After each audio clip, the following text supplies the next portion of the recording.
प्रतीक दिल्ली में joint family के साथ रहता था, लेकिन जॉब की वजह से अपनी माँ के साथ दूसरे शहर में शिफ्ट हो जाता है, जहाँ उसकी प्रीति के साथ लव मैरिज हो जाती है, जिस पर बहू को नापसंद करते हुए उसकी माँ पूरा समय प्रीति को परेशान करने के तरीके निकालती रहती है। प्रीति, कहाँ हो? सुबह का नाश्ता दोपहर में खिलाओगी क्या? इसमें प्रीति और प्रतीक ऑफिस जाने के लिए तैयार हुए कमरे से बाहर आते हैं, जिसे देख सास प्रीति पर भड़कने लगती है। महारानी, तुम सुबह सुबह तैयार होकर घर का सारा काम छोड़कर कहाँ चल दी? जी वो ऑफिस। हैं? तुम ऑफिस से जाओगी तो घर में जो सफाई, नाश्ता, खाने का काम है वो क्या मैं करूंगी? माँ, मैंने उससे वादा किया था कि वो जॉब कंटिन्यू कर सकती है। अरे वाह जी वाह, दोनों आपस में सलाह कर फैसले ले लिए। मैं क्या यहाँ बेवकूफ बैठी हूँ?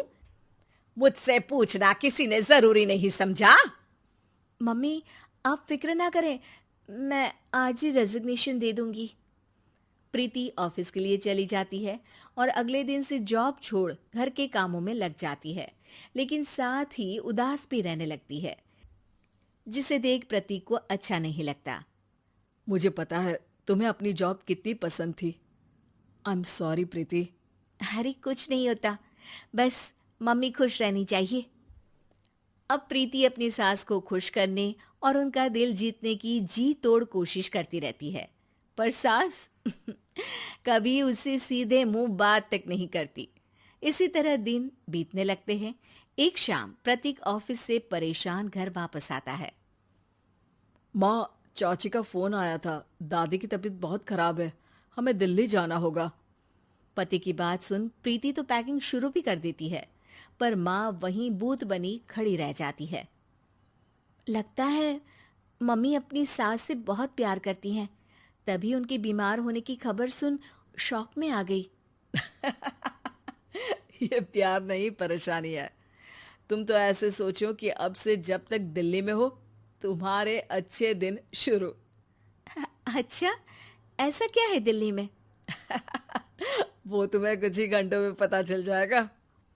सास के रिएक्शन और पति की बात से कंफ्यूज्ड प्रीति दोबारा पैकिंग में लग जाती है, जिसके बाद कुछ घंटों का सफर तय कर तीनों दिल्ली पहुंच जाते हैं, जहां घर के अंदर पहुंचते ही लोगों की भीड़ देख प्रीति परेशान हो जाती है।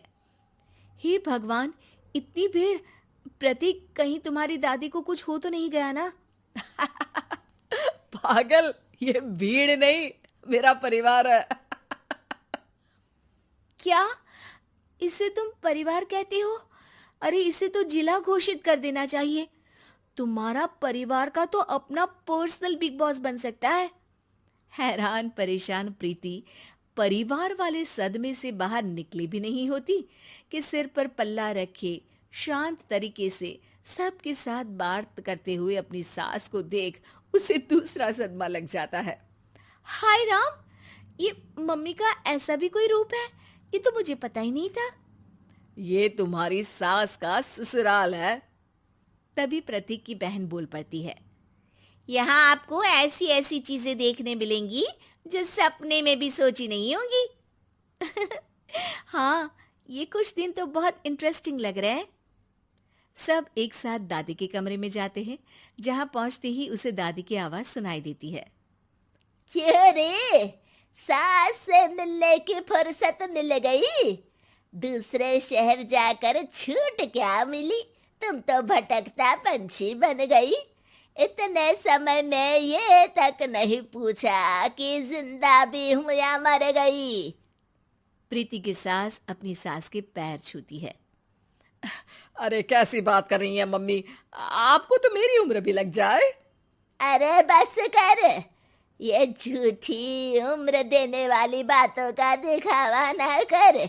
तेरा बस चले ना तो जो मेरी बची कुची जिंदगी है वो भी अभी खत्म कर दे। अरे बहू कहाँ है? इस पर सास प्रीति को दादी से मिलवाती है। दादी प्रीति को बहुत प्यार देती है। क्यों बहू, तेरी ये सास परेशान तो नहीं करती ना? अगर करती है तो अभी बता दे, मैं इसकी क्लास लगा दूंगी। अरे कैसी बात कर रही है माँ जी, भला मैं क्यों किसी को परेशान करूंगी।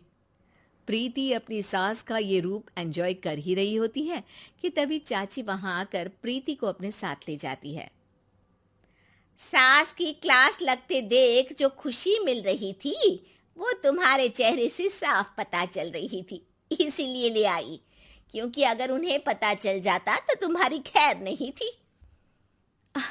थैंक यू चाची जी। चाची और प्रीति घर में झूले पर बैठी बात कर ही रही होती है कि उसकी सास भी वहां आ जाती है। मतलब यहाँ सारा काम मैं करूं और तुम बैठी हंसी ठिठोली करो? अरे चलो जाओ खाना बनाओ।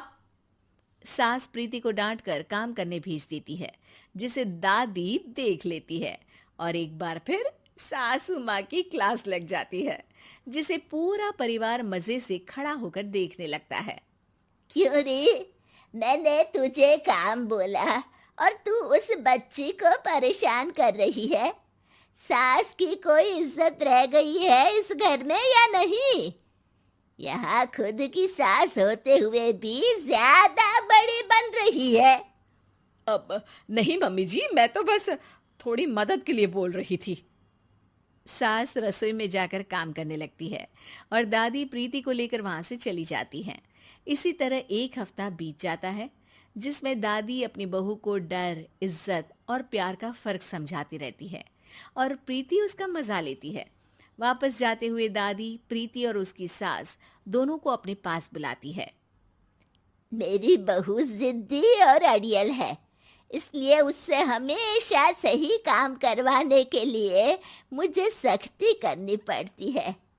लेकिन तुम्हारी बहू अच्छी है, तेरी खुशी के लिए वो अपनी जॉब और सपने भी छोड़कर घर में बैठी है। अपनी बहू के साथ प्यार से रहो। और प्रीति, अगर अभी भी तुम्हारी सास परेशान करे ना, तो फिर तुम्हें पता चल ही गया है कि शिकायत कहाँ करनी है। जी, अपनी सास की ससुराल में उनकी सासू माँ के पास।